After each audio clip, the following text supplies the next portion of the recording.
Wargaming has been in the games business for 18 years now, and we were making tank games well before World of Tanks. But it took a sort of strange combination of the internet happening and the guys needing to innovate. And they pretty much bet everything and took a massive risk on World of Tanks.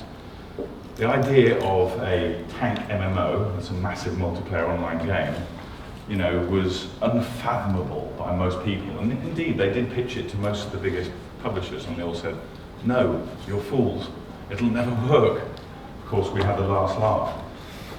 In its home region of the CIS, the Russian-speaking territory, it went massive very, very quickly. And it was like, wow, we've got a hit on our hands. And so very quickly, they rolled the game out internationally, opening up publishing units in Europe, Asia, and the Americas.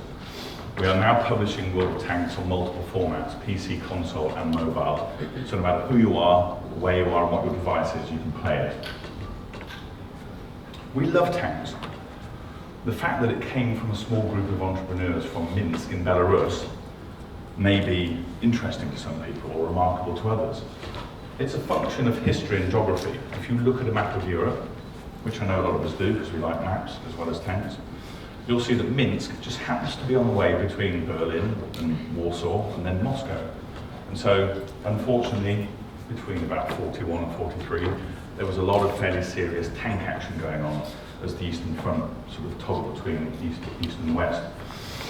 And that means, a bit like we would celebrate Nelson, for example, in Trafalgar Square on a big column, because of our wonderful naval history, in Eastern Europe, and particularly Belarus, the tank is the hero. If one goes downtown into Minsk, you'll see a T-34-85 on a big solid block of black marble. It looks magnificent. This is one of the first of the new wave of tanks that was part of the liberation of Minsk back in '44. So as a young boy, Victor would have been walking around there with his dad looking at the tank going, oh, tank's great. And years later, once he applied his knowledge of chess and his understanding of the internet, him and Slava and Serb and Tiger and a few others came up with World of Tanks. And fortunately for all of us, they did a great job, and it's gone global very quickly, and that's why we're all here today. So the game is effectively made by people who love tanks for people who love tanks, and the inspiration was history. I don't know a great deal about history, so one of the themes of the day is bringing in experts that do. So I'd like to welcome to the stage the director of the Tank Museum in Bovington, Mr. Richard Smith. Tank100 out, that brings us into the present day. We're going to talk a little bit about, you know, what the future holds in the moment. There's a couple of chaps I want to get on stage and tell you about that.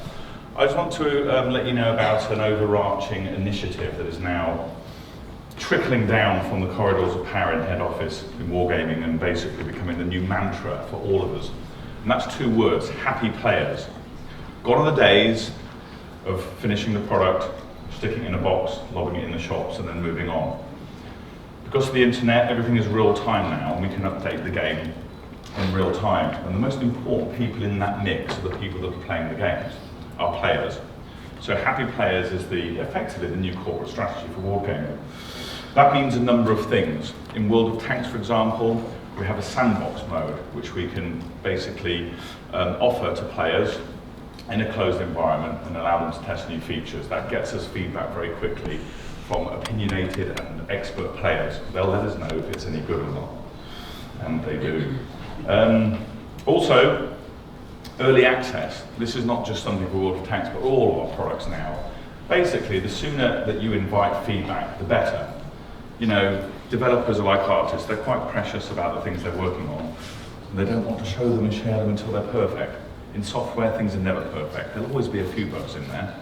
But basically, share early and you'll get feedback and you'll find out if it's pants or not, and then you can fix it.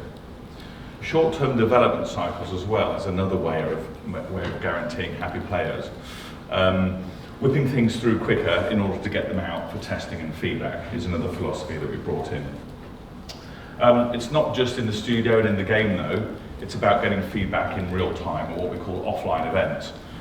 So one of the biggest areas of headcount in Wargaming is in the community function, and we've got them pretty much in every territory where we're live. And these guys' job is to basically listen and have a sustained dialogue with the community, feed them with stuff, but more importantly, listen to what they say. And then when we go offline, we've got various vehicles in various states of decay and repair around the world.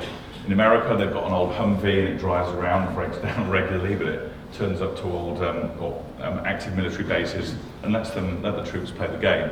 In Europe, we've got what I call the battle bus. It drives around, goes to UK, France, Germany, Poland. It's been to the Tank Museum.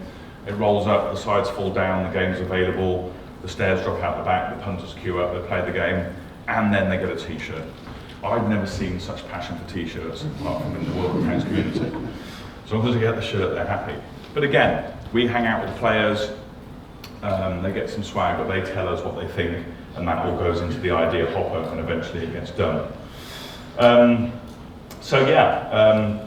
Over 200 of these events have taken place this year already. And then last but not least, we have a way of personalising the in-game experience for our players, so that if you're a bit crap at the game like me, and the game can actually see where you're going wrong, and it'll actually start to squirt you little hints that allow you to improve your performance.